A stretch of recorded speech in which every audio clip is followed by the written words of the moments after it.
Hi, I'm Mike, And I'm Elise, host of Crackin' One Open with Mike and Elise. a podcast about brews, news, and pop culture reviews.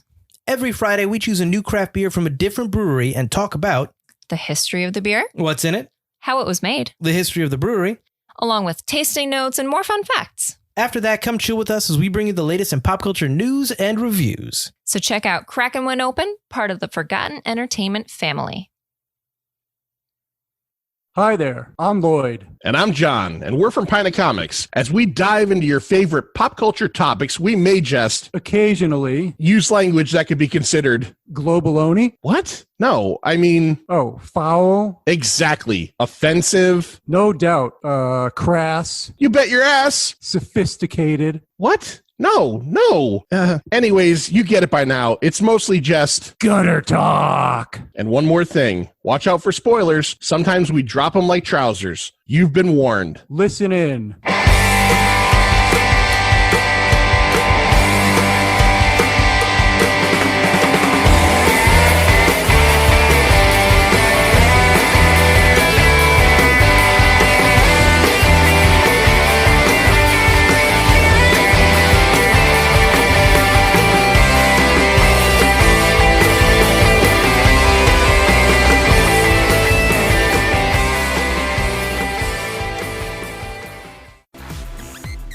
Welcome to the Pint Movie Invitational Series.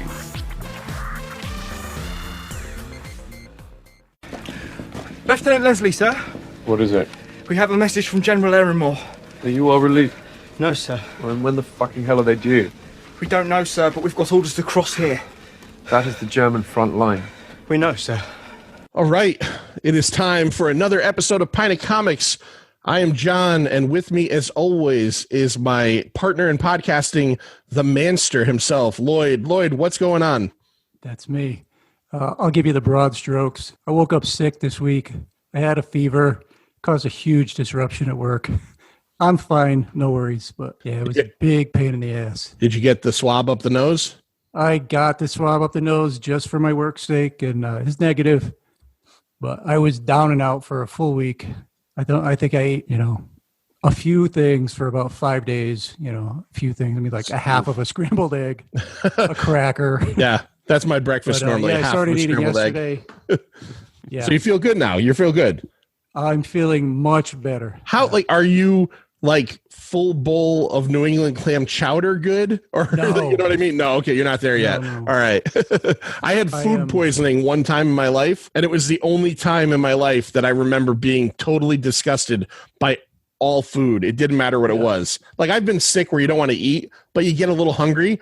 Food poisoning, I could look at anything, a cracker and a glass of water, and start to I ate, and I got it. You know where I got it? Remember the Rainforest Cafe? Oh, yeah. I went with the one in the West Farms Mall in Farmington. Yeah, Your neck of the woods. It's right near me. I went with my wife. We were on vacation and we went to the mall shopping. We go into the Rainforest Cafe, which is like a restaurant for children, basically. And we're just going to eat there. Howling and beating your chest. Yeah, there's a Tyrannosaurus Rex sticking out of a bush over my head, and I was about to get a burger, and on the menu, they had paella. You know what paella is? That Spanish dish with all the rice and seafood. And I remember I said, I love paella. And my wife said, order it. We're on vacation. It's $25. Get it. And I got the paella, fucking totally poisoned me. I was sick we left the Rainforest Cafe.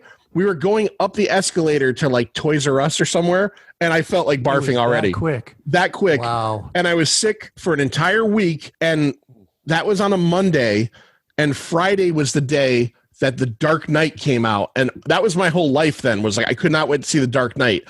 And meanwhile, I'm pissing out of my ass because Thursday before The Dark Knight, and I'm sitting there going, doesn't matter. I'm going to go see this movie. And I made it through The Dark Knight. I'm pretty sure I barely made it through. But did you wear Depends? I did not. I did not wear Depends. I just figured if it happened, and I'd wear it. I'd wear it like an adult. Wear it proud. That's right. All right. So this is a Pint Movie Invitational episode. You heard Andrew Morgan from the Nomcast at the beginning introducing it. And as you know, if you've heard this before, we pick someone, podcaster who's a friend, however it works, to give us a movie. We're all going to watch it, and then we're going to discuss it. And today is I haven't seen Tenet yet, but I feel like we're inverting time because Lloyd and I are recording this episode on Sunday night, September the 6th, Right. 2020.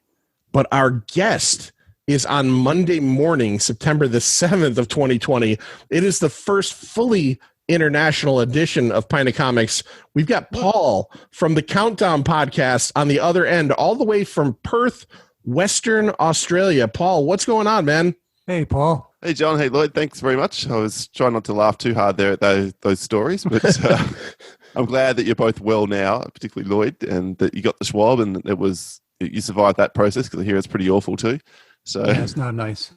thank you so much for the invite. And I didn't realize I was the first international guest to be on the show, which I feel really honored and privileged. And hopefully I haven't shat all over that by picking a terrible film that you both hate.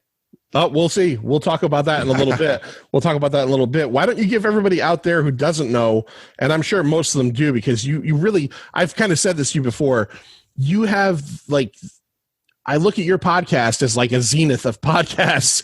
I think to myself, when I listen to it, I love our show, but like these guys, it's just so effortless, it sounds to me.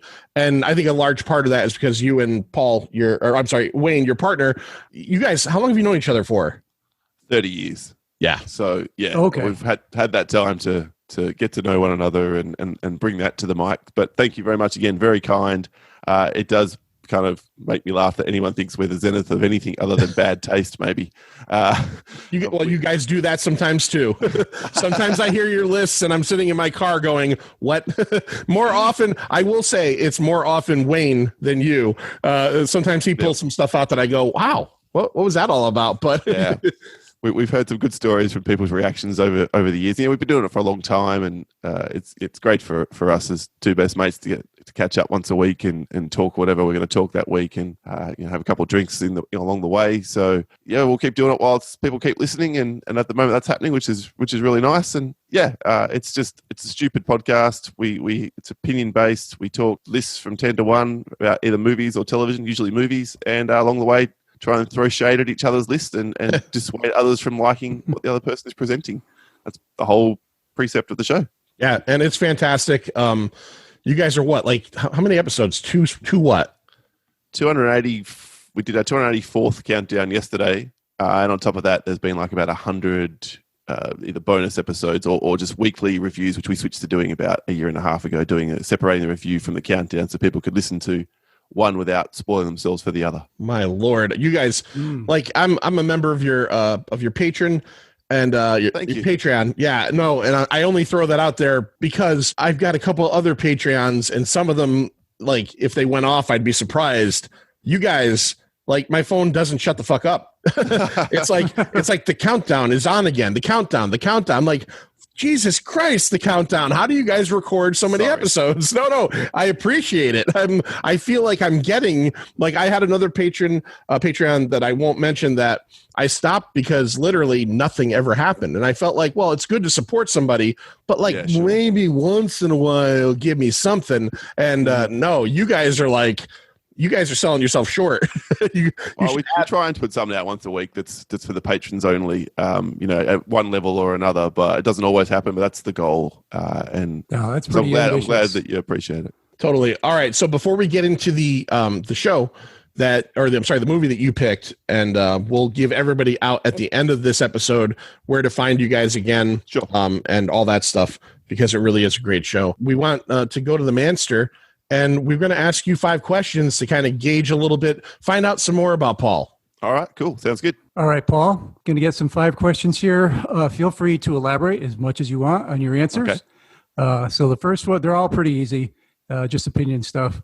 The first one here is going to be picnic bar or violet crumble.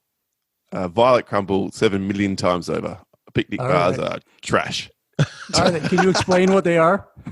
Yeah, a violet crumble is, do you have a crunchy bars in the US? Nope. All right. So it's honeycomb wrapped in chocolate. Oh, so it's honeycomb. All right. yeah, it's a straightforward sort of honeycomb, but it's a good kind of combination of hard and sort of melt in your mouth versus crunchies, which have this weird. I won't even bother with that because you don't know what that one is either. But yeah, honeycomb in chocolate versus picnic, which has peanuts and caramel and just other shit messing things up. That sounds good to me. Yeah, it sounds like a Snickers almost, but hey. Yeah, it is. Picnic's very close to a Snickers. All right. And this is not another question, but what is a cherry ripe? Cherry Ripe is the worst chocolate bar known to humankind, in my opinion.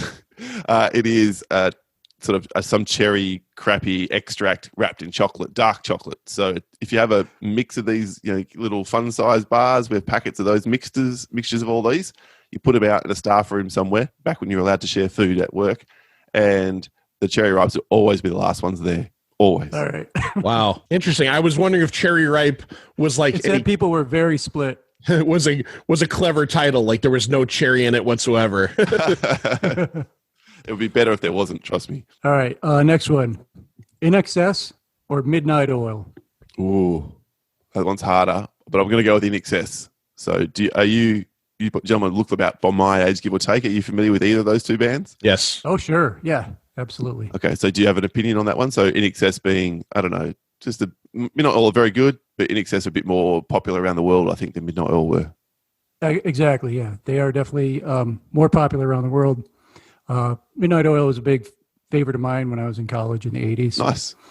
Yeah, I think and of course, AC/DC to me is the best Australian band. That's fair. Lots of people love AC/DC. Actually, I have a question about AC/DC for Paul real quick to add to that. I've heard this is a thing. Do you call AC/DC Akadaka? Sometimes. Okay. Interchangeably. Yep. Don't ask me why. And in fact, the original lead singer was born just around the corner from where I live. So, in fact, we had a weird rolling concert again just before COVID hit, where they got these big flatbed trucks and they closed off the highway from a part sort of in the middle, not quite the middle of the city, but closer to the city, all the way down to Fremantle, which is where they plied their trade early in their career. And all these other bands just played Akadaka songs on the back of these flatbed trucks moving really slowly for the whole, I don't know what it was, 6 hours. And it was called the Highway to Hell thing. That's cool. That's cool. Yeah. All right. You might like this next one. Gallipoli or Breaker Morant? Gallipoli. Breaker Morant's fine, but Gallipoli obviously gave us someone we were very happy with for a while, Mel Gibson, and that's fallen away over time. But yeah, it's a pretty powerful film, and it ends one of the most memorable endings you'll ever see. Versus Breaker Morant, which is it's a courtroom drama. I saw Gallipoli as a young man, and the final image stuck in my mind even to now. Yeah. 100%. Did you ever see that, John? No. As a matter of fact, I know it was one of his first films. I always thought that it was like Gallipoli. Like I have no clue. But yeah, I'll check it out. Mel Gibson he's so problematic and tough because he is such a talented dude. Like in terms of like his job, he's a good actor. He's a great filmmaker, but he's just like Apocalypto. Like that movie is nuts, but he's just such a scumbag, and it's so hard to even now because it seems like he's gotten the Hollywood pass now where it's okay to like him again. I still can't like that guy. Yeah, if you ever watch a movie that was released just recently called Force of Nature, then you'll remember why you don't like him. Piece of shit film, and he basically plays the same type of person he's become. Oh, jeez. Yeah, I think I saw is that with Emil Hirsch? That's the one. Yep. Who's another real piece of shit. If you know the story behind him, is he? I didn't know that. He beat. Real quick. He like 5 years ago at a bar at Sundance. He put a female, I think she was a producer, in a headlock, and they had to like pull him off of her. And what? Yeah, he beat a woman up in a bar, and he ended up getting the whole thing like wiped clean. He had to, I think, like community service and stuff, but like. People do not like Emil Hirsch is kind of like considered persona non grata amongst a lot of people too. Yeah. Wow. Go Speed Racer, go. Take away my comments for this week then, because we were talking about him versus Shia LaBeouf and suggesting that Shia LaBeouf was a more problematic individual. Apparently not. Yeah, look it up. He's a great actor. He's good in everything he's in, but who knows? I think his claim was that he was drunk, but we've all been drunk. I've never had a woman in a headlock. No, that's 100% true. Jeez. Yeah. Okay. If I remember right, Gallipoli is about a runner trying to get a message across somewhere. Yeah. Two mates, best mates growing up, and one of them's slightly faster than the other, and they get to World War One, the trenches, and they have to get to the slightly slower one is picked to stop an advance, and we won't see what happens after that. Wow. Okay. This sounds familiar. And some of it's in Perth, correct? Was it shot here? I didn't even know that. I There you go. believe so, yeah. Okay. Before my time, that one. All right, the next one. George Carlin or Richard Pryor? Ooh, that one's tougher because they're both pre my time, and I came in on the tail end, if you will, of both of their successes, and obviously neither are still with us. Oh, I just finished watching Bill and Ted Face the Music, and obviously George Carlin's his legacy is a big part of that, as well as the two previous films. So I'll say George Carlin, but if you had asked me in the 80s, I would have definitely said Richard Pryor. Hey, there's no wrong answer anyway. No. Either one. Both very talented comedians, both very good at what they did. All right, last one. Sam Elliott or Kurt Russell? Kurt Russell. Has to be Kurt Russell. I mean, I love Sam Elliott. He's amazing. He's a great actor, and hopefully he did. He won for A Star Is Born, didn't he? I think Best Supporting Actor, or was he just nominated? And he said that was an honor enough. I can't remember. I didn't know. Yeah, just nominated, I believe. Yeah, but Kurt Russell is in some of my favorite films of all time, and whenever he's in anything, I sit up and take more notice than I would have done if he wasn't in it. So he's just seemingly an amazing individual, and somehow has endured a Hollywood relationship for decades. Yeah, without becoming a scumbag / sleeping with everyone, or if he does, no one knows about it. No one knows. Yeah, so he's either really virtuous or he's really good at hiding it. Yeah, that's right. Yeah, I got to say this. And luckily my parents don't listen to this. Sam Elliott wins the award for guy in Hollywood that my mom would most likely want to sit on his face. I just know from when I was younger, like you just tell that guy. I think he has that power over any guy like our age, like my age's mom. Is just like, oh man, Sam Elliott, he's got that voice and that mustache. Yeah. Both of those guys was hard for me to come up with, an opponent, because I knew each one of them would win against anyone else. Yeah. Yeah, it's a good question. That was a top one. Very nice. Alpha males. All right, Paul, we're at the point now. What movie did you pick? Why did you pick it? All right, so I went with very late last year for you, very early this year for me. So a very recent film, 1917, the Academy Award nominated, I should say, film, which is about World War One as well, and some of the activities, so to speak, that happened there. I picked it because it's my favorite film of this year. Just not to lead the witnesses, but there it is right out there up the front. And any excuse to watch it again, this time for me on my 4K player at home. I'm like, yep, that'll do. That'll be good. Plus, some of the films you had already done, I would have probably gone to first of all. So why not do something like this and see whether or not you two gentlemen like it anywhere near as much as I do. I had a very strong feeling, and you did initially ask to do Fury Road, which, as a listener of your show, I know that if Fury Road, like, it was, you would hump Fury Road if you could. You would put Fury Road in a prone position and just pump away on it all day long. I know that about you. Guilty as charged. I do love that film. And I love this one too. I just think it's, I was excited by it when the trailer started dropping late last year. Like, oh yeah, war film, I'm always up for that. World War One film, don't see as many of those. You do World War Two and Vietnam. So yep, I'm up for that one too.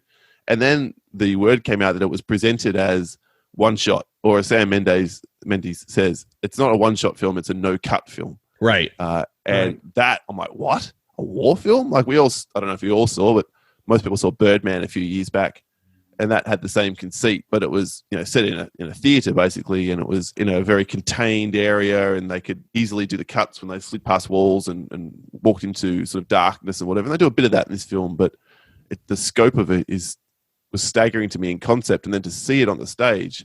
I spent most of this film just on the stage, so on the screen. I spent most of this film literally with my jaw agape. How do they do that?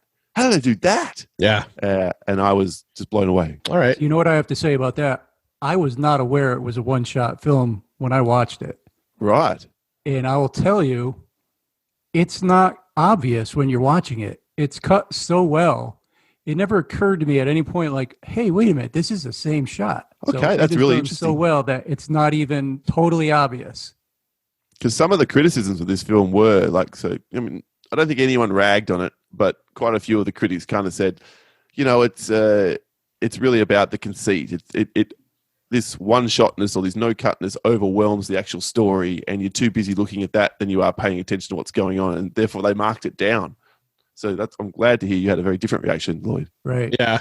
Fuck them on that. Honestly, I knew before, I had never seen this before. I knew that was the conceit of the film, is that it was, one tracking shot that was, done with like shorter edits, and that it was one shot essentially. And I did find myself at points watching the movie paying attention to that, but I was paying attention to how amazing it was that they still had a very human story that was very driving, and they also had this thing on the bottom that technically is awesome. So you have a story that's really good, and then you have something filmmaking wise that's incredible at the same time. Nice. Well, that's exactly my reaction to it as well. And to be able to sit back and watch it again, and I listened to some of the commentary, I didn't get through it all from Mendes, and he's talking about how they did this shot, how they did that shot, and even the featurettes where they show like, which we can talk about when we come to those scenes, some of them anyway.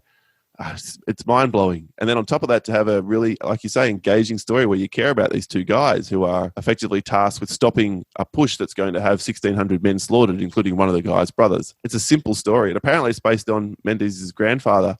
And he was a runner, and he said these are the kinds of things that we would have to do. So this actual thing didn't happen, but it's based on his tales from being in the trenches in World War One. It's a great story. So let's get into it a little bit. We'll start off with directed by Sam Mendes, who made American Beauty. Now, Sam Mendes, if you're familiar with him, he was a theater director for many years before he even attempted a feature film. Comes out with American Beauty, which obviously was, I think that won Best Picture, right? It did. Cleaned up. Yeah. Yep. I think it's overrated. It's an interesting movie. I don't know if I saw it now, if I think it hold up, but it's very cool. Road to Perdition, which I loved. Oh, yes. Great movie based on a Alan Collins graphic novel. And then he made a great Bond movie with Skyfall, and then a shitty Bond movie with Spectre. But you can't really blame him totally for that. He did Jarhead, which is another war movie, obviously, and it's also another. This 1917 is a much more typical war movie, and Jarhead is not. Jarhead is about like what's going on in the head of somebody that's doing this thing and all that, and this is more based on actual war. Jarhead is about like the anticipation of actually getting to do what you're trained to do. It's definitely interesting. I didn't love that one either, but it's interesting. Written by Mendes, based on stories that were told to him from his grandfather, Alfred Mendes, and also co-written with Christy Wilson Cairns, who was a writer on Penny Dreadful, the Showtime series from a few years ago that just got a reboot that immediately got canceled, which Mendes also produced. And she is the writer of, I think still, the upcoming Taika Waititi Star Wars film. So this has boosted her up a little bit as well and put her out there. Released, now this is interesting. So the limited release was on Christmas Day of 2019 here in the US. In wide release, it was January 20th. And in Australia, Paul was lucky enough to get it 4 days early, is what it says, on January 16th. Sounds about right. I think it was the second film I saw at the theaters this year, so it qualifies as a 2020 film for me rather than a 2019 film, which it snuck in just so they could get it into the Academy Awards. For Oscar. Yeah. Yep. $95 million budget. It grossed 159 in the U.S. It grossed 385 worldwide. So obviously this was a bit of a hit. It was filmed between April 1st of 2019 and June 7th of 2019, which is pretty amazing when you think about the fact that it came out 6 months later. Yeah, that's a fast turnaround. I guess it speaks to the fact that there's not a lot of digital effects in this film, that it's mostly done practically. Yeah, because you know as well as we know that most movies now are filmed a year ahead of time, and by the time you see it, they would finish filming it a year ago. This is 6 months turnaround time. But again, like you said, the editing was probably harder to get it all correct, what they did have to do, but there aren't many visual effects in this thing. I'm sure some of the explosions, the rats, stuff like that. Rats. Yeah, those big, even the rats are bigger than ours. Hey, did like you that read it one. only opened in 11 theaters for the for the Christmas? yeah, well, yeah, 76,000. I didn't see how many, but yeah, that makes sense. They were trying to get it released, like Paul said, so he could at least get looked at. They Because got this a thing, lot of word of mouth. yeah, well, I mean, jump ahead just a little bit. This thing got nominated for 10 Oscars for this year's Oscars, the 92nd Academy Awards. 3 wins: sound mixing, visual effects, cinematography. Cinematographer was Roger Deakins, who the Shawshank Redemption, Prisoners, The Big Lebowski, Blade Runner 2049. This guy knows how to make a good-looking movie, and this is a good-looking movie. All right, before we start talking about the movie, Lloyd, give us some cast. Well, so you got the 2 soldiers here. One soldier, the main guy here, is George McKay as Lance Corporal Will Schofield. He's the guy that makes it to the end.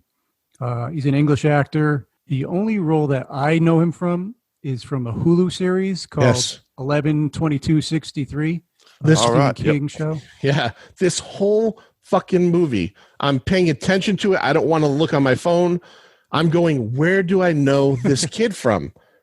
And so then after the movie ends, I look up the IMDb and, kind of a lot of credits, but mostly British stuff that I wouldn't really know. Right. And then I get to that and I realized he was the guy in the past that James Franco's character became friends with. And I watched that 3 years ago, but his face was very fresh in my memory. Just couldn't pick out where. Paul, are you familiar with him from anything else? Not at all. This is the first thing I think I'd seen him in. So he was completely fresh face, whereas his companion I knew from Game of Thrones. So I was like, oh, look at that. Out the window, Tommen. That's it. Yeah. All right. So that guy is Dean Charles Chapman, who's Lance Corporal Tom Blake. He's the one whose brother is in danger. He's a storyteller. He's the one he dies in this film by a stab wound. Another English actor, like you said, he played Tommen Baratheon in HBO's Game of Thrones in seasons 4 through 6. And he also played a character called Castor on a show that I liked on AMC called Into the Badlands. Oh, right. Okay. Yeah. Never saw it, but heard of it. Yeah, it was a good show. Yeah, he got to pork what's her name too. Who played his it was originally Joffrey's wife. Who's that actress? Natalie, is it Dormer? Natalie Dormer. He was like 14 and he got to pork her and then he had to jump out the window because his mom fucked everything up. Yep. Blew her up. That's right. Yeah. Oh, spoilers for Game of Thrones from 3 years ago. Those are your 2 main characters. And I'm going to name about 5 more that pop up through this. And none of these to me were big names, but they're guys that I had recognized from one thing or another. A couple of, well, actually maybe 1 or 2 big names, but not a huge Hollywood movie star. So Mark Strong as Captain Smith. He's the one who picks him up after Blake is killed and brings him in the lorries and drives him, as far as he can. He's in a lot of stuff. I guess, was he in Sherlock Holmes? Was he in? He's Moriarty, I think. In Sherlock that's Holmes right. films. Kick-Ass, Green Lantern, Tinker Tailor, Soldier Spy, and the Kingsman movies. Real quick, you know what I think is great about Mark Strong in this movie is he's a great actor and he seems to play bad guys a lot. And he's the guy that tells what's his name, George McKay, to be careful of the colonel because some men just want to fight. And I think a lot of directors would have made Mark Strong the colonel at the end of the movie because he has kind of like that heavy attitude. He plays a heavy really well. And in this one, he's the compassionate guy, it's like when you see Gary Oldman be a good guy, it's kind of weird. There's typically not sequels to war movies, but if they ever made another movie all related to this, I'd love to see his story. That one guy, whatever, Captain Smith. Oh, with his crew? Yeah. Yeah, I'd love to see a story of Captain Smith. What they were doing. It was nice to see him playing, and by the way, I got that wrong. He didn't play Moriarty. He played the villain in the first Sherlock Holmes film, sorry. Oh, okay. It's nice to see him playing someone a bit sympathetic because normally Mark Strong is the villain or the bad guy in Kingsman accepted, of course. But yeah.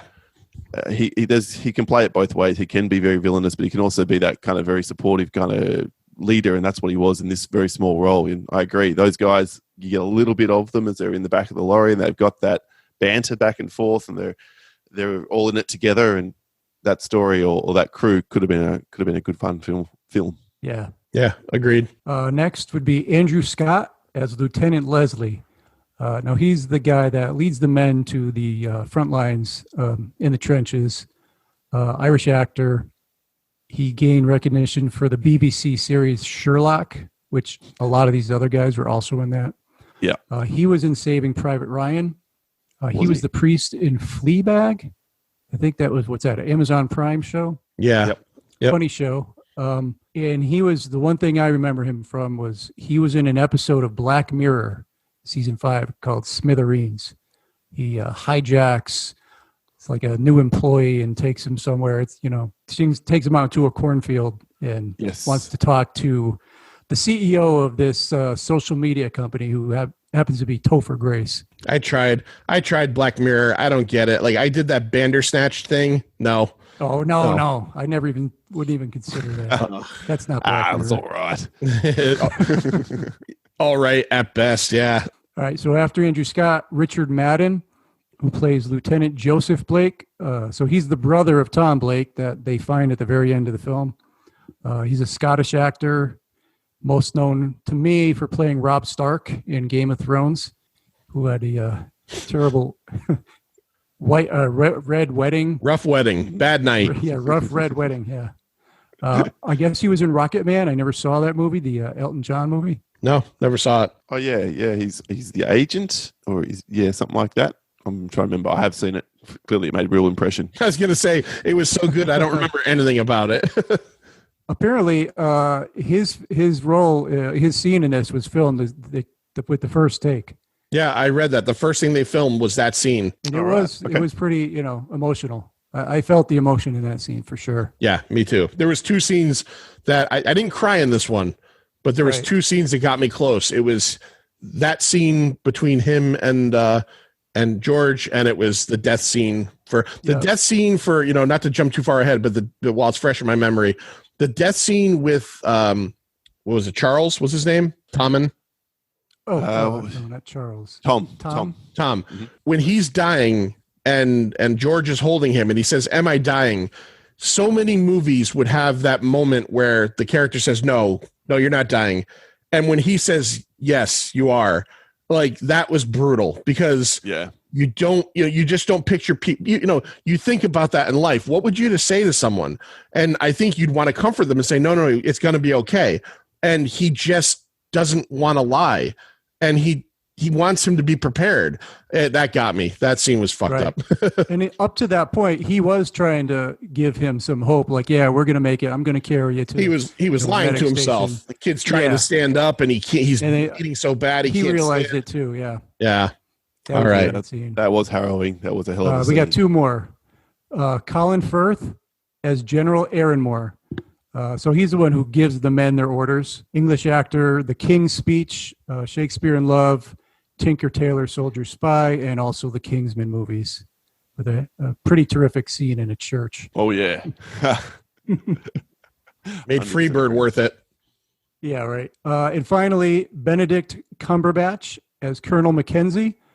He's the guy that everyone's trying to reach. English actor, also on the Sherlock BBC TV show. Star Trek Into Darkness, he played Khan.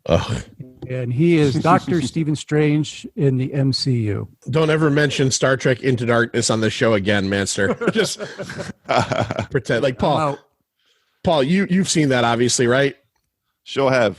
Now, obviously, when that came out, the big deal with it was, he playing Khan? There's the scene in the movie where they have him in the brig, and Spock and Kirk of this timeline, who don't know who Khan is, say to him, "Who are you?" And he goes, "I'm Khan Noonien Singh."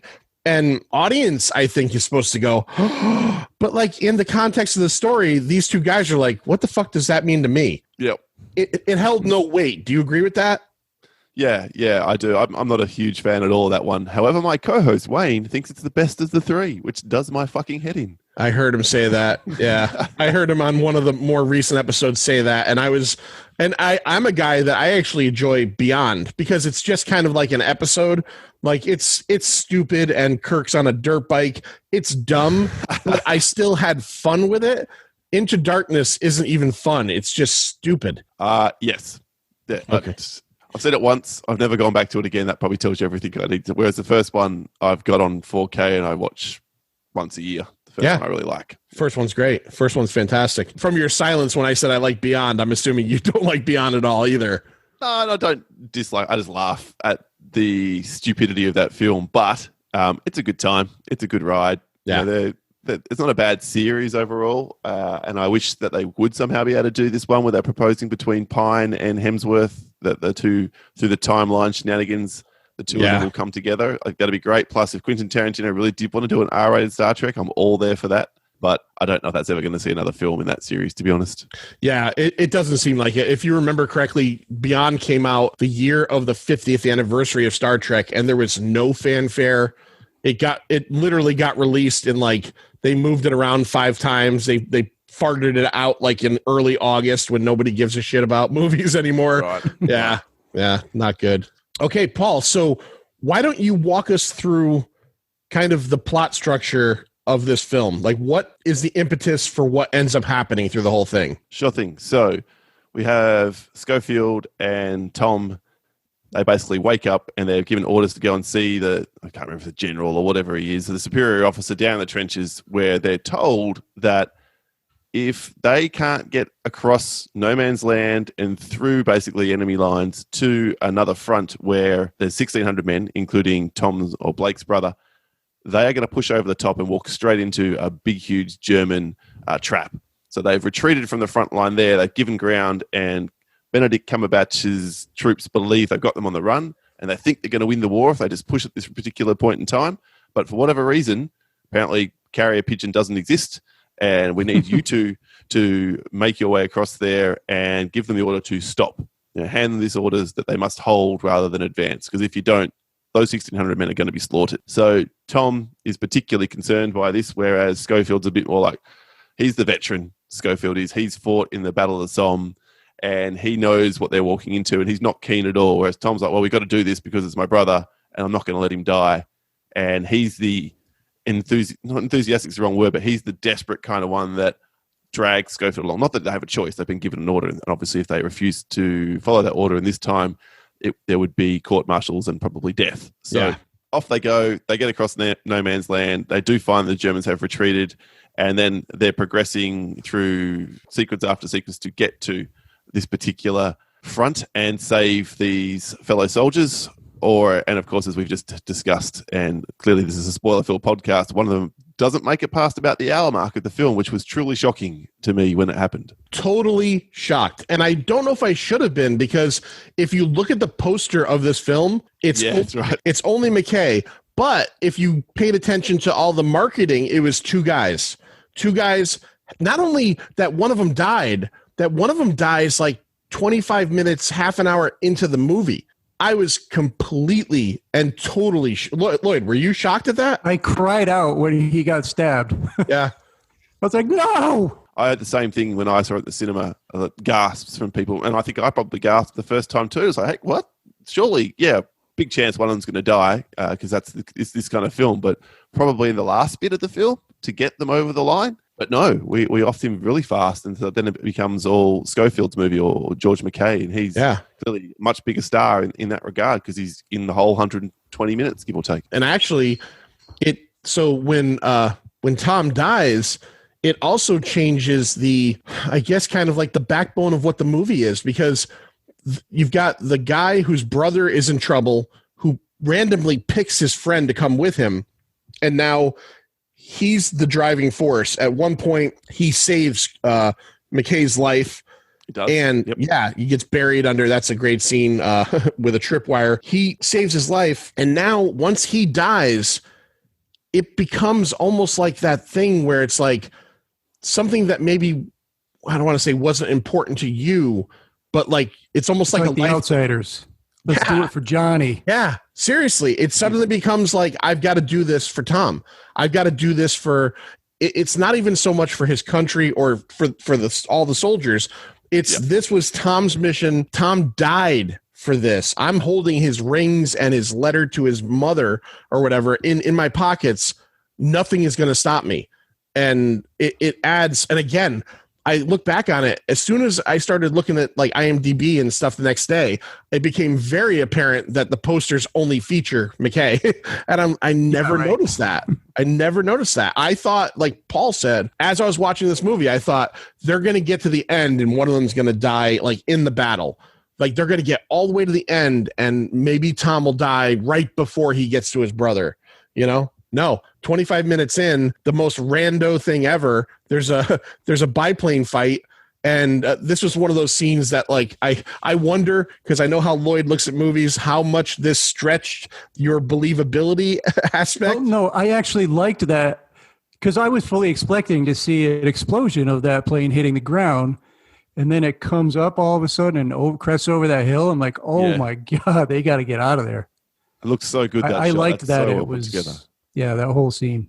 No, that shot's amazing where the plane goes down and like you say, you expect it to explode, then it rears up and comes over really low to the ground over that crest and it's coming straight towards them in this barn or this outhouse, whatever they're in, and they sort of scatter. And yeah, they're humans first and foremost. It's an enemy plane, it's a German soldier, but they go in to rescue him before it does blow up or he's obviously injured and whatever or die. And it's complete. It's not this heroic moment. There's not the two of them versus a whole platoon or squad of soldiers that they're holding off. Right. And just unfortunately, human beings at that point.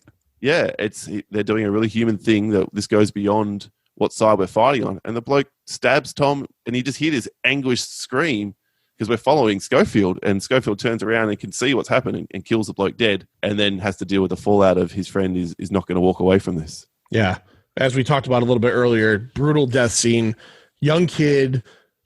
He can't stand up. He's been stabbed kind of in the gut.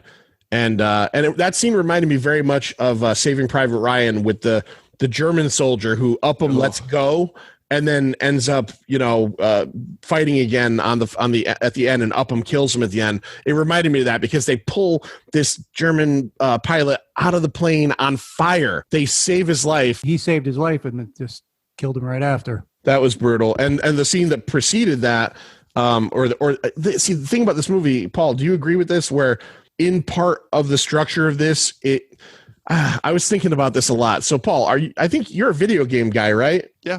Yep. I'm not a video game guy, but let me tell you, after watching this movie, I was thinking about it the next day.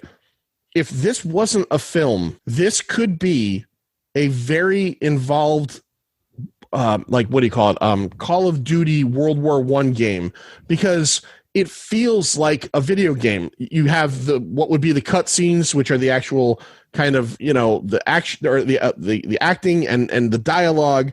And then this movie just goes from set piece to set piece, which you could picture as a video game. They go to the German bunker, right? And, they find the tripwire and the rat sets off the tripwire. They got to get out in time. And then you got a little bit more stuff. They go to the farm and the plane comes down and they move on from there. And then there's the sniper and then there's the town. I felt like this could be, if it was not made as a movie, the best video game idea for a war game in a long time. Yeah, if you padded it out with a few extra sort of fighting scenes or having to shoot your way through some extra German soldiers, then I reckon you're spot on. Absolutely. Yeah, agreed. Yep. Yeah, I couldn't get that out of my head. I couldn't get that out of my head at all. They get out of the farm, and it's very odd and important to point out that they're out of water, and George finds some milk because they're on a farm, puts in his canteen, which is going to play in a little bit later. And from the farm, Lloyd, where do they go from the farm? Or where does he go? Well, he gets in the trucks with Captain, what was his name again? Mark Smith. Strong's character. Yeah, Smith. And, they have the banter in the truck. They're talking about this and that. And the one guy is sitting on the end. What was he talking about? The guy and you can see he was sitting right in the corner of the truck there. Yeah, I got to be honest. This movie had what I tend to kind of have a problem with sometimes is like quick British dialogue where I'm almost struggling a little bit to catch everything. But yeah, it was a bunch of guys talking guy stuff, on their way to what could be their last day. I mean, it's a war movie, but these guys are all smiling, smoking cigarettes. It's just like a slice of life bit for him. That's what it is. They're talking about the cows that are shot. The Germans, as they not retreated, but as they were leaving, they just killed everything that could be of use, to them as they were coming through. Yeah, chop down all the fruit trees, kill all the cows. Yeah. Yeah. But it eventually leads them to a stopping point where there's a canal, I guess. There's a bridge they're supposed to cross, and the bridge is blown up. So Smith says, hey, we're going to move on. We're going to go this way. And Schofield says, no, I can't do that. I got to get out here. I'm going to cross on my own. He's like, all right, good luck. And I believe, that's where he tells them, when you deliver the message, make sure there's witnesses. Yeah. Yeah. That was pretty harrowing to think that, and it's true. Right. And that was the best bit of like news or advice that he could have gotten. Otherwise, he could have been just bowled right over by the, what's that, Cumberbatch. Paul, are you by any chance, are you a Cumber bitch? Isn't that what is that his fans, right? Cumber bitches, I think. He's fine. I don't seek him out anything. I think he was a good Doctor Strange for what it's worth. He's in a lot of things, so you can't really avoid him. He pops up everywhere. He's a very busy working man, that's for sure. So at least we know that where Paul stands on his Cumber bitchness. So can I just say we glossed over probably a really important bit of the film, and that's them walking. So I'm sorry that we're jumping around a bit here. And no, that's what we do. That's what we do, and we're always fine with jumping back and jumping forward. Yeah, we got the message obviously, and then they had to walk through the trenches, and they're in just the life that they had is really well laid out there by Mendes, and the production design as they're walking through the trenches. Again, all in this sort of one shot. It's either pushing in behind them or pulling them, swinging around the front of them, and for some of the dialogue scenes. That's all fantastic, and we get that. What's his name? The guy from Andrew Scott's sort of cameo, which is really powerful, is this really jaded, cynical guy. He's just, what are you going to go over there? You are mad. All right, well, if you're going to do it, look for the body that's caught up in the wires, and then take a hard left and go across the craters. And when you see that stuff, it's stunning. Oh. And he chooses to shoot it. He comes in profile around the side rather than being in front or behind them. So you really get this sense of scale for most of that walk. And it's really tense because you're waiting any moment. Will bullets start being fired at them? Because all they've got is one officer's word that, they've retreated. You're fine. So what did you guys think of that sequence? You're so right, Paul.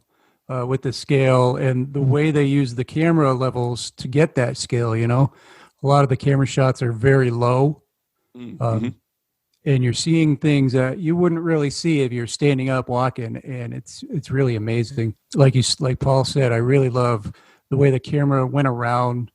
Gets different point of views as everybody's walking. It'll switch around from character to character. And remember that crater that they walked through? Yeah, that shot is huge. incredible. That's a huge technical masterpiece. Yeah, because when you don't realize what they had to go through to get that continuous shot, with the camera going over the water of the crater as the soldiers walk around, and then they meet back up precisely at the right time, and it's seamless. It's so incredible. Yeah, and you get those slight looks to the right or slight looks to the left.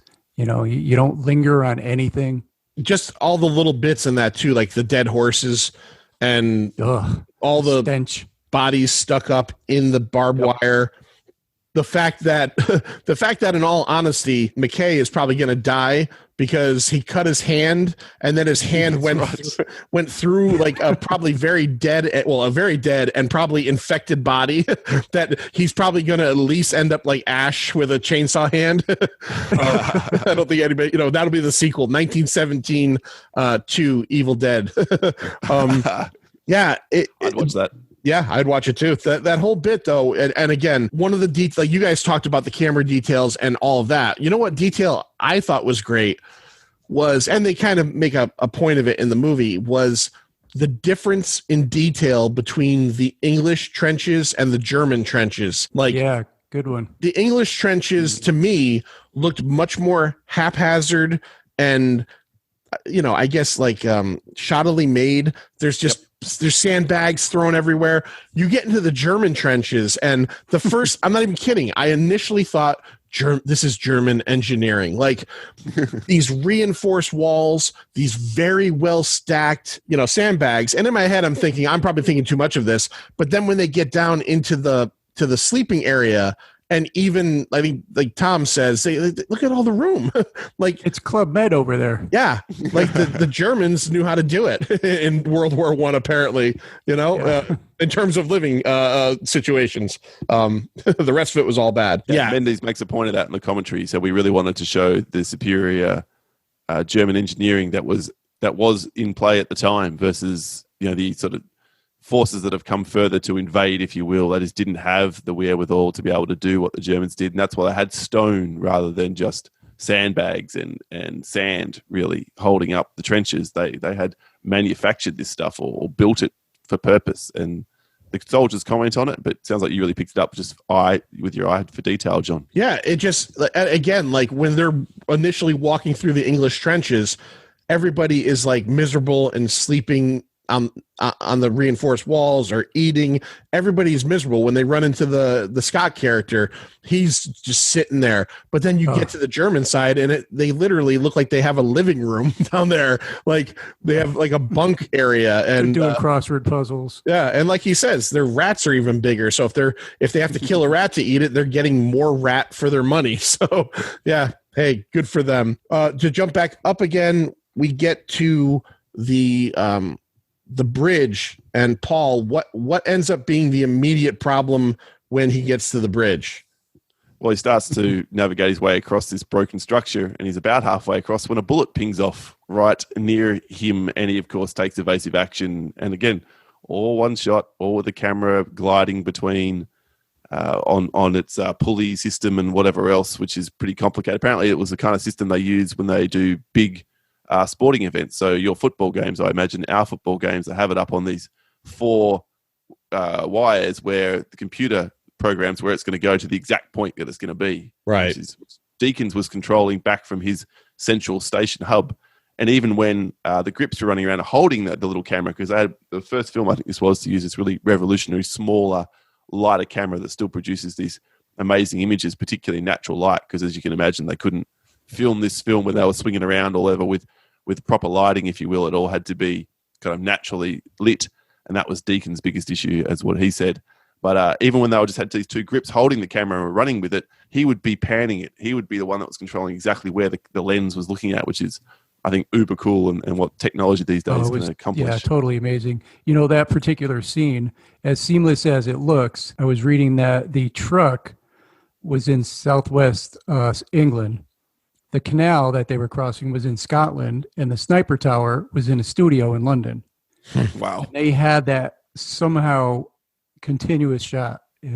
Just incredible engineering. Yep. I mean, they invented things for this movie. So yeah, he has to take evasive action, and then you get a sense here, this is the first time really for me, of just how good a soldier Schofield is, that he is this veteran, because he starts taking shots back and he's got the sniper pinned down. He immediately susses out where he's coming from, and he's immediately putting bullets right in his direction, and he knows he can't hang out there. He can't win a sniper battle, so he's got to make his way forward. He doesn't know what he's walking into. He could be walking into 50 soldiers, but he goes forward anyway, and then gets upstairs, confronts the sniper, and the sniper turns around and gets a shot off at him as well, which pings off his helmet, knocks him out, but he does kill the bloke.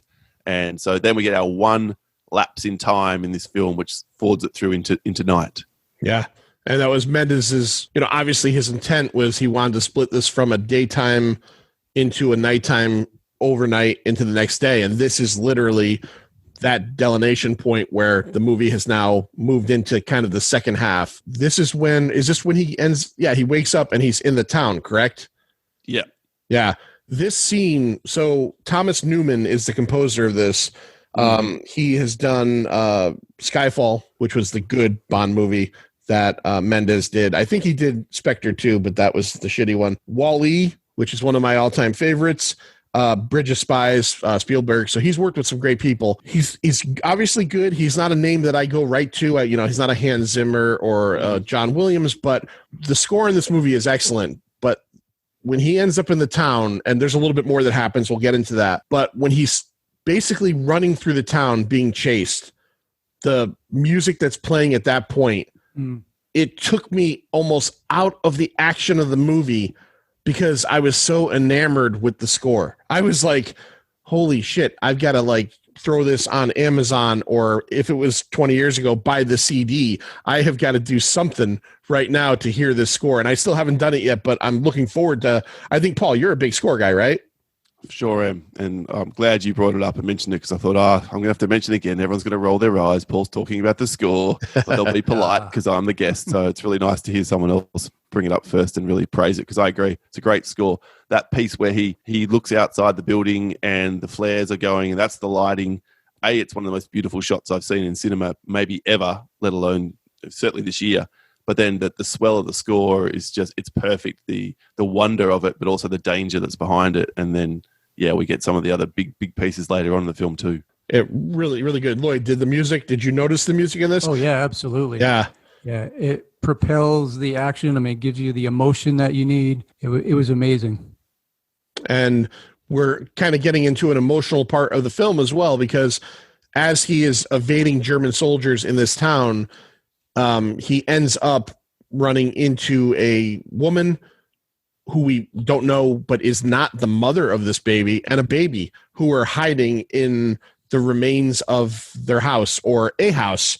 And it's just maybe a 5-6 minute scene, but I think you get a lot of character of McKay in that scene, because here's a guy that still has to get past this town with Germans in it. He still has to get to finding the soldiers he needs to find, and he's probably going to walk into a battle of some sort, and he gives everything he has to this woman who, in all reality, who knows how long she's going to survive unarmed in this place with an infant. That doesn't matter to him. I don't know. It sounds weird to say, but like, I love this guy more at that point. I don't know if you guys felt the same way. If you just like felt like the genuine concern, and I think it pointed to, and I could be wrong, but at the end of the movie, he's looking at pictures of what looks like, I'm assuming, his family.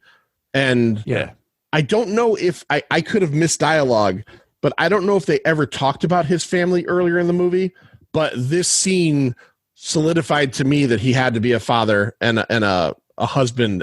Not saying I'm not a father, and I would want to take care of a baby too. But I just felt like this was almost like him thinking that he could be dead in 10 minutes and doing what he has to do to take care of another one. Paul, do you see it that way? Yeah, 100%. I think it does further humanize him. If Tom's death didn't do that already, like when he really knuckles down, then as you pointed out, and this is now personal and I'm going to make this thing happen, which is probably enough for me.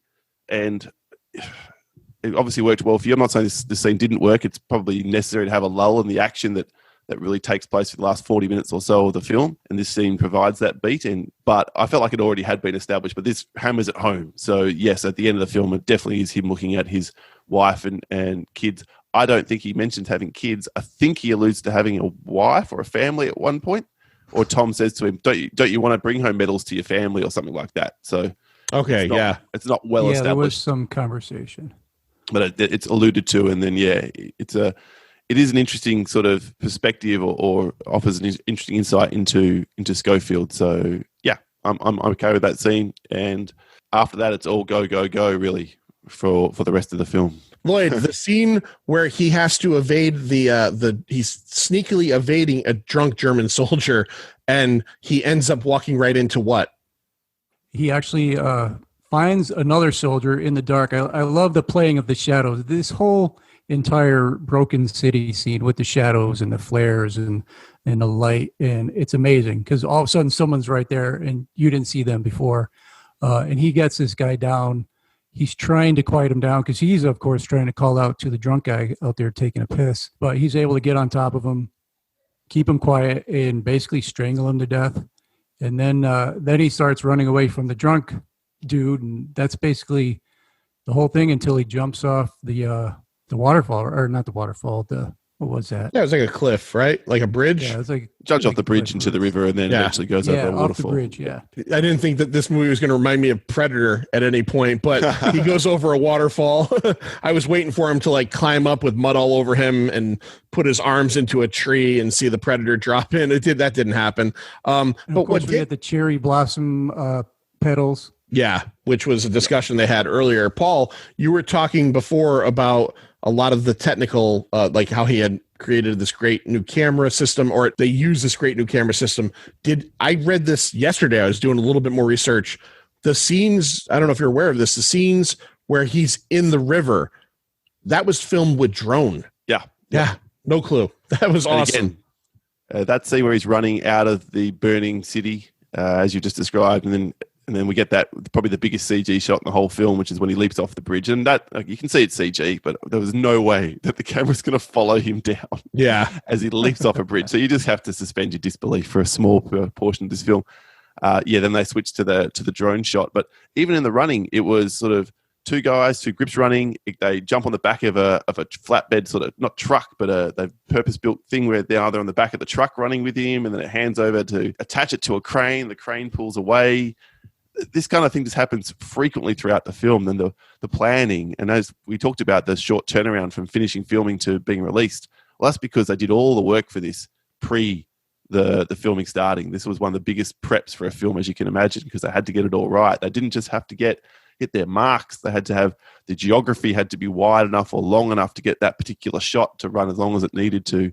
And even this river, I think they had to find a couple of different rivers to go from, we wanted it to be, rapids at this point, but end in a very still kind of way. And there weren't too many rivers that did that part for us after he went over the waterfall. So it just blows my mind how much planning went into this and how big a task it was. And they went, yep, let's give this a shot. Yeah, I read every single scene was mapped out. I said the landscape of the scene had to precisely match like the length of the shot. Yep. What was in the featurette, he kept saying the land can't be longer than the scene, and the scene can't be longer than the land, and all the lines must be rehearsed on site. So every rehearsal was them running through it. Yeah, I read that they rehearsed for this 6 months prior to filming. Jesus, like that. I mean, hey, they're getting paid well, but that's a commitment. At any point, did either of you guys think, Paul, did you think at any point, like at what point during this adventure that you would have just said, fuck this, I'm deserting, or are you like, I'm going to get there and find them? Well, I always sort of think about these war films in particular. Like, I reckon in a horror film, I'd survive longer than I would in a war film. But I just feel like I would be the guy who cops that bullet, who's next to the main character or one of the main characters they're running into battle in the first 3 seconds.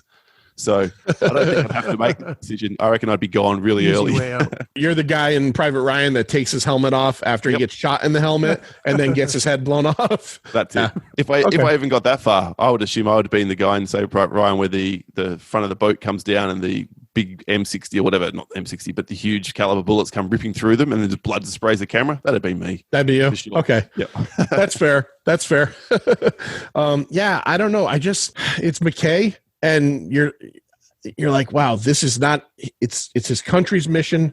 It's not his personal mission. And he's killing it. This guy he's like, fuck it, Lloyd, would you, I mean, you're a family man. You're a man of great honor and responsibility. But like honestly, when you got buried in that bunker with the explosion, that's where I'm out. I'm like, I just got buried under rubble. Like, I'm claustrophobic. So first of all, I was underground in this tiny little fucking bunker that was collapsing around me. I am so fucking done. I'm going to stay. Right. I'm going to go from the farm that we were at with nobody. I'm going to find the neighbors and I'm just going to help them and live there for the rest of my life. Your eyes just filled with concrete dust. Yeah. Yeah. No. So would you feel like you would make it to the end of this thing? I might have stopped where the lady was and just say, all right, let's just try to make something happen here. Yeah. Yeah. So you're saying this isn't your baby. So everything's okay down there right now. Okay. Well, maybe I'll stick around for a couple days. All right. So once we get this really kind of poetic moment where he's floating in the river, which is now very still, and cherry blossom leaves are raining down on him. And this reverts back to a conversation that he had with Tom about cherry blossoms. So you feel like this is a sign that everything's coming around. And he ends up finding, what were they? Was it Devon's? Yeah, second Devon's unit, I think. He ends up coming across what turns out to be Devon's unit in the middle of the woods. A man singing I guess, what was it? A psalm? I don't know what, like a gospel almost. Very somber sounding. Very somber. Yeah. And all the soldiers just sitting there reflecting on what they're going to go through, what they've been through. You think at a point where, like, okay, he's been through all this. This is probably the end of the movie. He's going to find the brother, and this was his challenge. Everything that happened before, this is his reward. He's going to be able to stop it.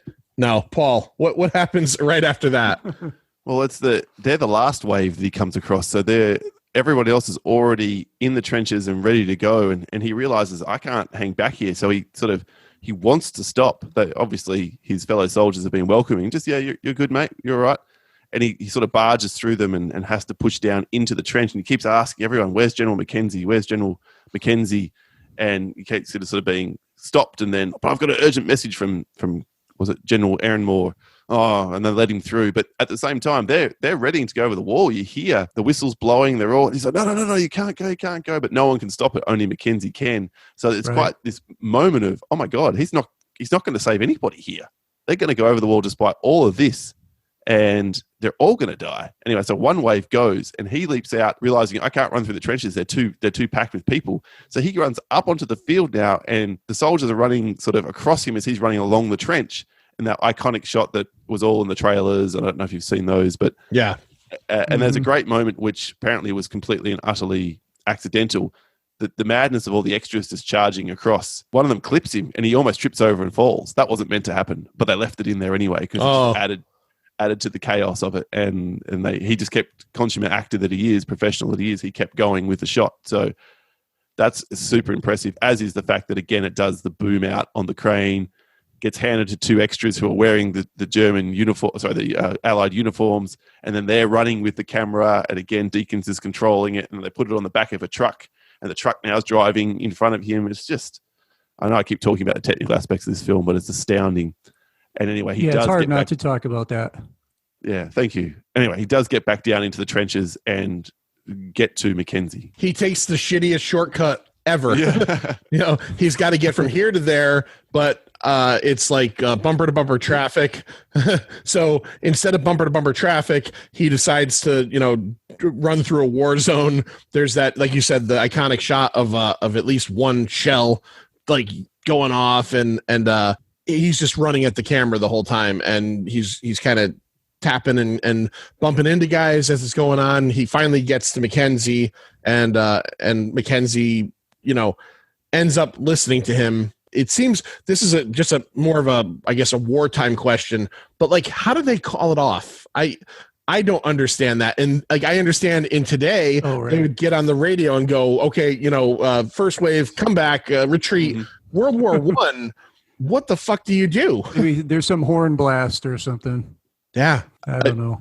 Whatever he did. That first wave, they're toast. Yeah. They ran straight getting into... back to the scene that Paul was describing, I want to elaborate a little bit on what he was saying. Please. So I was reading that scene where he goes up, onto the front line and just starts running towards the camera. That was such a technical nightmare to get done. They had 450 extras on set for that.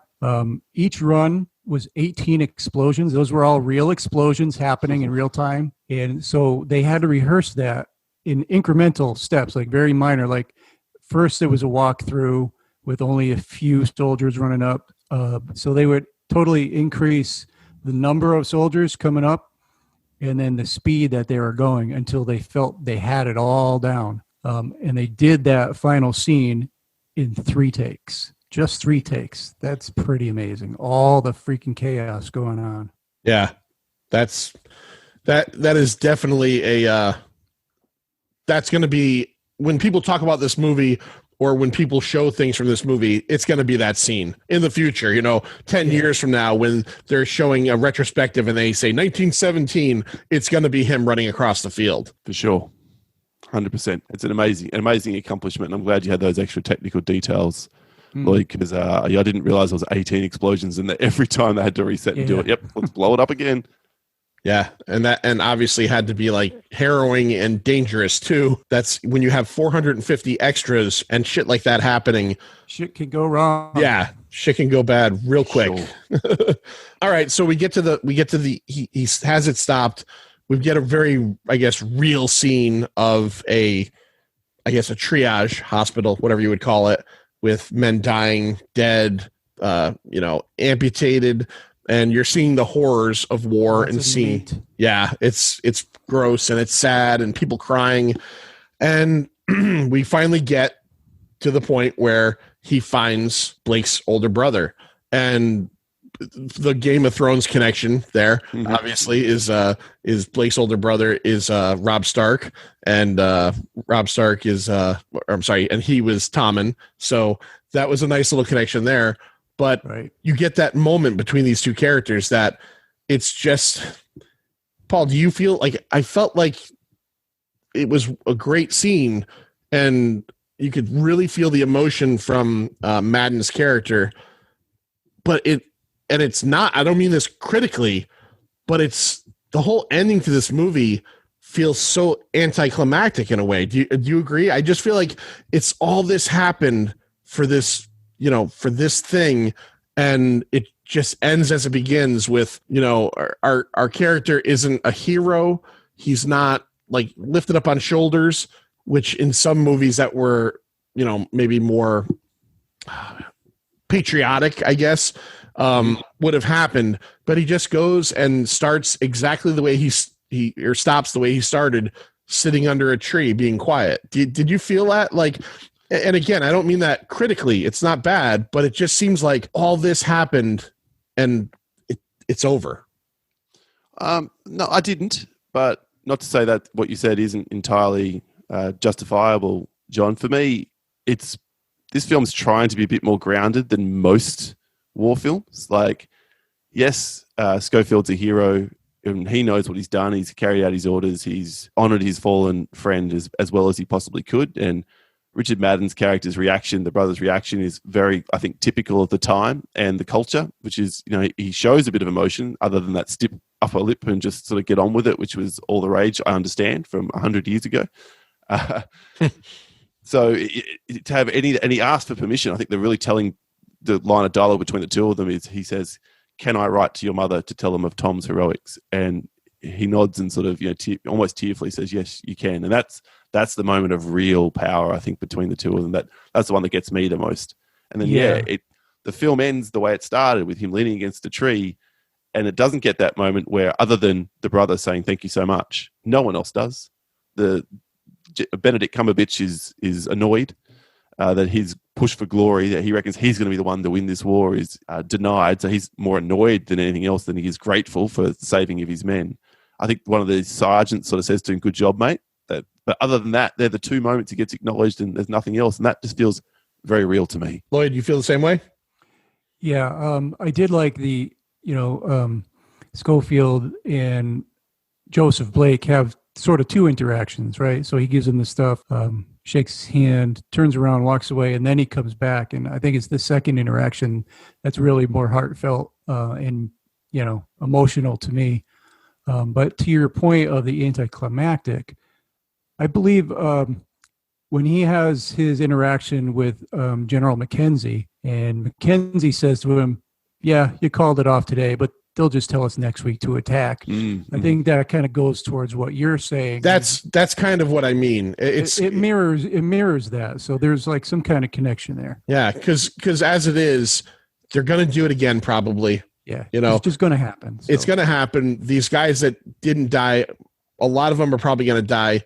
And we don't even know if George is going to get home. Again, and I'm fine with that. I like movies that have ambiguous endings, but it just and again, it's one of those times being a podcaster sucks when you can't formulate your thought into word properly. It's a fantastic movie, and I think it does it right all the way through.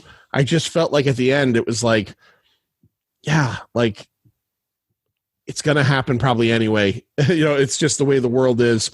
It's war. It's war, and this is just one man's story, essentially, of what he had to do in this war. But it's a damn fine movie. Paul, before we start talking a little bit more and grading this, I want to give you credit 100% because this is the freshest and newest. We've done probably 25 of these. This is by far the newest movie we've done. Well, I like the fact that you go back and do older films, though, John. So I feel a little bit bad that I did land so fresh, but I'm glad that it seemingly at least both of you enjoyed it, so it wasn't a painful experience. So we haven't graded it yet, Paul. We haven't graded this thing yet.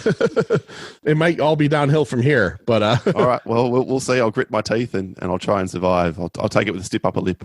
How many times have you seen this, Paul?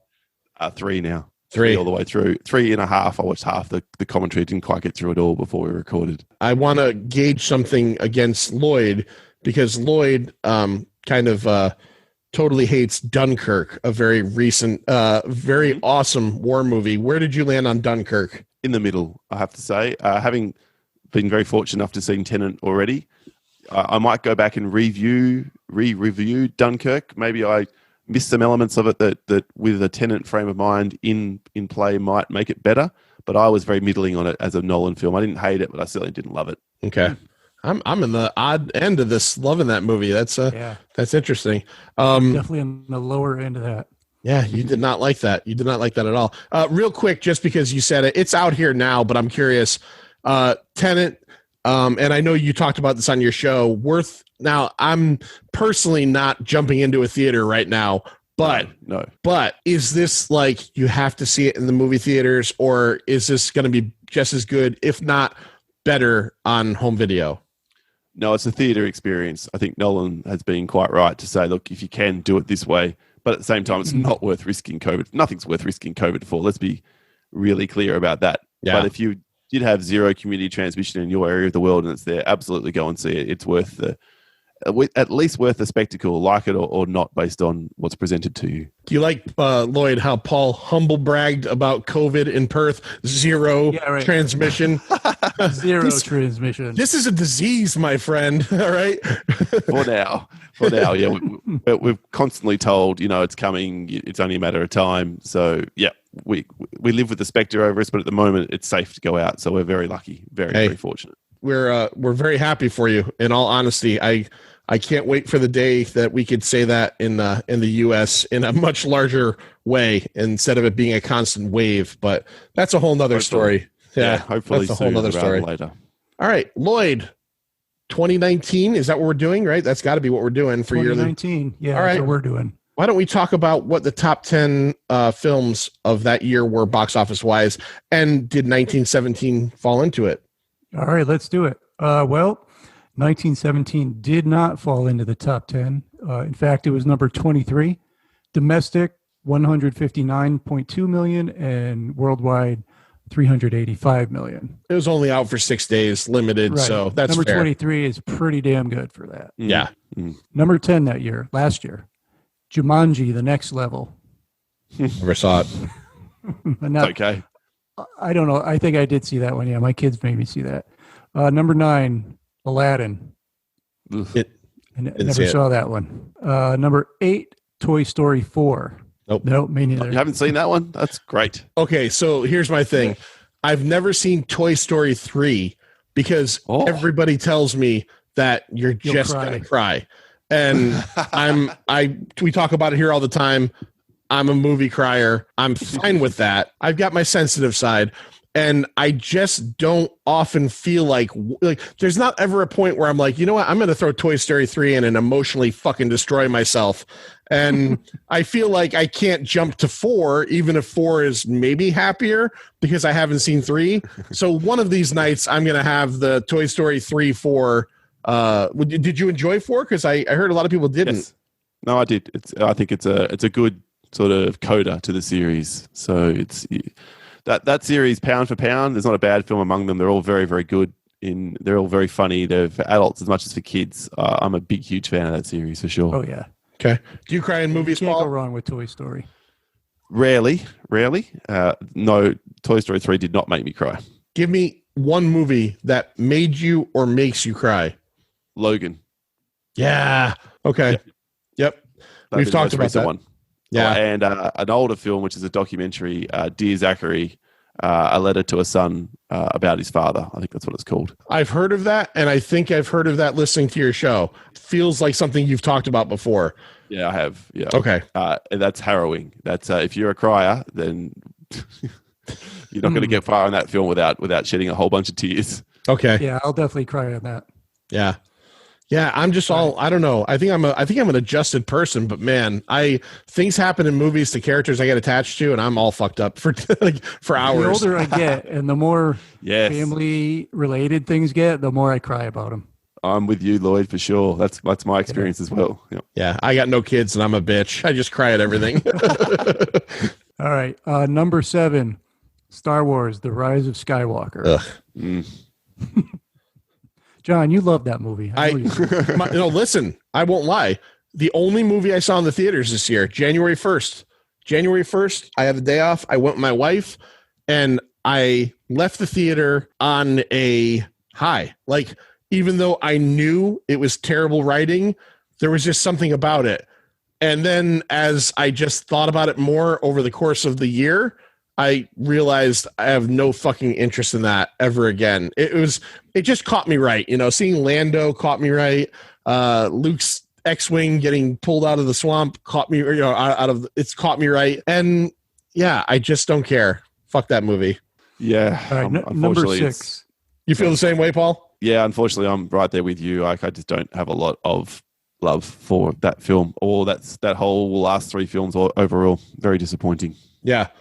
Yeah, I got to be honest. I don't hate Last Jedi like everybody else does because I felt like they tried something a little different. It's not great, but it has some things I liked about it. But overall, literally, that last trilogy really puts a shine on the prequel trilogy because at the very least, you're like, okay, well, there's some of the stuff I liked from the 3 in between. I've watched it twice and I've fallen asleep both times. Well, that's for you. That's not saying much, though. Hey. All right, moving on. Number 6, a movie that was very well acted and I will never watch it again, Joker. Yep. Number 5, I don't think I can say very well acted for this, Captain Marvel. Oh, a fucking turd. What an absolute turd. I hated that movie. All right. Number 4, Spider-Man Far From Home, which I still haven't seen. Yeah. Just watch Homecoming again. Yeah, It's I'm better. with you. Paul, do you feel the same way? Yeah. Another one I haven't seen, Frozen 2. Even I haven't seen that one. Nope. At number 3. And at number 2, The Lion King. Nope. Okay. I hear all these exasperated. Well, I know what number one's Hey, going to you be. know what number 1 is. What, John? Yeah. Why don't you say what was number 1? Avengers shit game. Oh, wow. Yeah, that was it. 858 million domestic, 2.8 billion worldwide. Oh my God, that movie. Astounding. Paul, your thoughts real quick, because I don't know. Infinity War was so much better than Endgame, in my opinion. Where do you stand on it? Yeah, I'm 100% with you. Infinity War is definitely the superior film. It takes a lot more risks and chances and handles things so much better. That said, I did like the last 45 minutes of Endgame. Once we finally got there, the big battle, the big send-off was pretty damn cool. I just wish what had come before it hadn't been so meh. Yeah, I could give it that. I haven't seen it since the theaters. The battle is great. The first 2 hours and 700 minutes is not. It's just, I've joked about this before, but anytime a movie makes me go back to Thor, The Dark World, you've lost me. That's fair. All right, so that was the box office. Let's get into our grading. So here on Pint of Comics, Paul, we go from a 0 to 5. Quarter scale is allowable. I don't think this is going to be a 0 for you, but just so you know, it's an option, and one of us might drop it. So we'll get to you last because you're our guest. I'll go first. I don't often go first. Really like this movie. Technically awesome. A really good story. I read a couple of critical reviews that said that, like Paul had mentioned earlier, that they thought that the technical one shot kind of thing took away from story. They're fucking idiots. No, it didn't. This is very well done in both manners. I'm giving this a 4. a very solid 4. I really enjoyed this. I'm going to buy this on my Blu-ray for my Blu-ray collection, and it is definitely going to be something that I could watch again. And I look forward to watching it again because, especially with the attention to detail and the, for lack of a better term, the gimmick, I know that there's going to be stuff that I'm going to see that I did not see before. So that's it for me. For Manster, what do you give this thing? Well, before I watched the featurette and realized the technical marvel that this is, I was going to give it a 4, which is, I believe, the highest I've ever given anything. Wow. After knowing what I know, I think I'm going to go a little higher. I'll go 4.25. All right. So all the hard work and effort that Mendez put in got a quarter of a jump 4.5. from Pint of Comics. 4.5. Nice. Oh, all right. All right. Go That's better. 4.5. It's just so close to 5 now, and I'll probably never give a 5. But look, Lloyd, remember Sam Mendez's last film before this was Spectre, so he needs a boost in the arm. No, 4.5. 4.5. You know, I'm comfortable with 4.5. All right, 4.5. I was just listening to our most current episode that released, Raiders of the Lost Ark, and it's the first one I gave a 5 to. So yeah, I gave it garbage. Oh, come on. Come on. All right. Oh boy. To our guest Paul from the Countdown, what did you give? Geez, it's all these numbers. 2019/2020's 1917.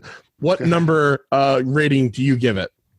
I think it's really refreshing. I was saying to you both off mic that listening to some of your grades, that I've met people who grade harder than me, which I cop a lot of flack, not just from my co-host, but from some listeners to the show and some other podcasts. Like, oh man, you never give a good score. What's going on? So I use Letterboxd. Do either of you use Letterboxd at all? Yes. I have to get into that.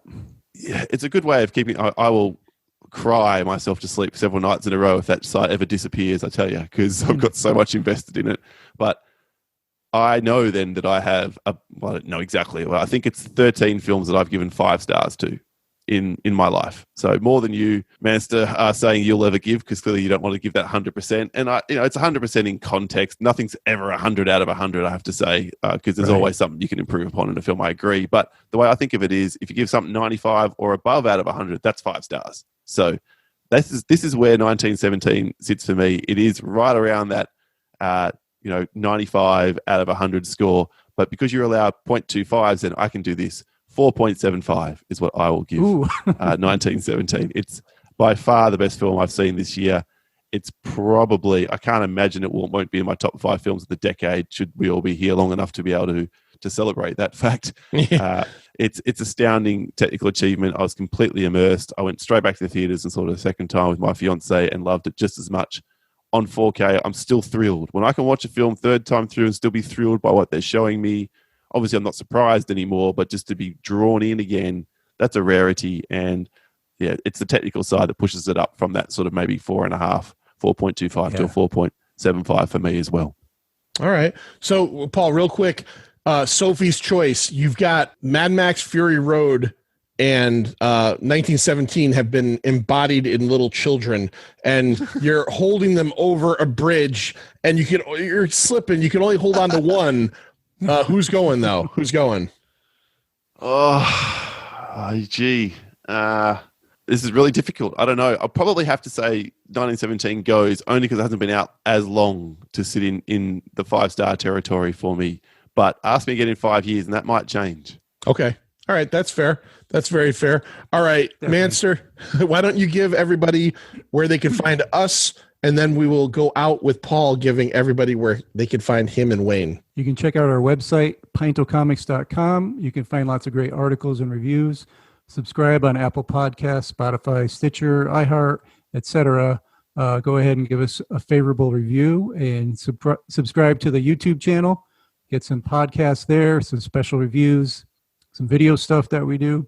Check out the social media on Facebook and Twitter. It's at Pintocomics. On Instagram, it's at Pint_O_comics. And to hear Sir John talk to a variety of people on a radio show, please turn into WESU Middletown, 88.1 FM on Sunday nights from 6:30 to 7:30. You can also stream the show on wesufm.org and on the TuneIn Radio app. That's us. Paul, seriously, thank you for your time. I know you're a really busy guy and you're in the future. So that's also really, that really puts a wrench in things. But no, really, I appreciate you taking the time out to do this show with us. You have a fantastic show. You and Wayne. Yeah. It was great having you on. You and Wayne are hilarious to listen to. Wayne, you would think his laugh would be hard to listen to a lot, but it's not. He's just so exuberant I wish and I happy. could mimic that, but I just can't. Yeah, I wouldn't even try.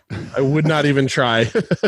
So where can everybody find you and Wayne on the countdown? Well, before I say that, I just want to thank you both or John, to reaching out and asking me to come on. It's been a blast today talking to you both. And I always make a habit of listening to any show that I haven't before I guest on it. And I've listened to 3 or 4 episodes in the last week. And not to sound like I'm bragging, but I am in a really busy period of my life. But you've got a new listener for life, gentlemen. I'm fully on board. I think it's fantastic. You banter back and forth, and the guests you have on are present company excluded, are excellent as well. You guys know your stuff, and it's clear you have affection for each other, and you're able to have a laugh and swear at one another, and I really appreciate that. So thank you so much, and hopefully I'll get to understand your taste and personalities more than just the two of you today, but obviously Sir John as well. Am I right in saying Sir John's the surly one? Yes, Sir John. Sir John's not doing the podcast with us so much anymore, but he'll still be on here every once in a while. He mostly does. We have a radio show as well. Right, okay. But yes, John is. Yeah, you could be more honest. He's the surly motherfucker that hates everything. Yeah, Sir John. Sir John is the guy that at the end of 1917 would just be like, "Fuck this, I'm out of here." I got that impression. Obviously, I've been listening to a couple of the back ones as well. So anyway, look, it's been a pleasure. Thank you so much. You can find us, and our show's a bit different than this. When I'm with Wayne, we bounce off each other differently. So you guys have your disclaimer at the start of your show. We should probably put something like that too, because our language is foul, it's bad, it's terrible. You can't have young ears listening to us. So just bear that in mind. We're not safe for work. But if you do want to give us a bash and hopefully have a bit of a laugh while we talk about film and television, just search the Countdown Movie and TV Reviews podcast or the Countdown PC on Twitter. We host on Podbean, so you can like the show there or follow us there if you want to download it straight from there. And we have an Australian website we're part of with a network that we are involved with, ccradio.com.au. All right. So that's Paul. That was 1917. I'm John. He's Lloyd. Lloyd, you do it, and you do it so well. Say the 2 words that make Pint of Comics go the fuck away. Yeah. Well, remember, wear a mask when you need to. Be kind to one another. See ya. It's over, Johnny. It's over! Nothing is over! Nothing! You just don't turn it off!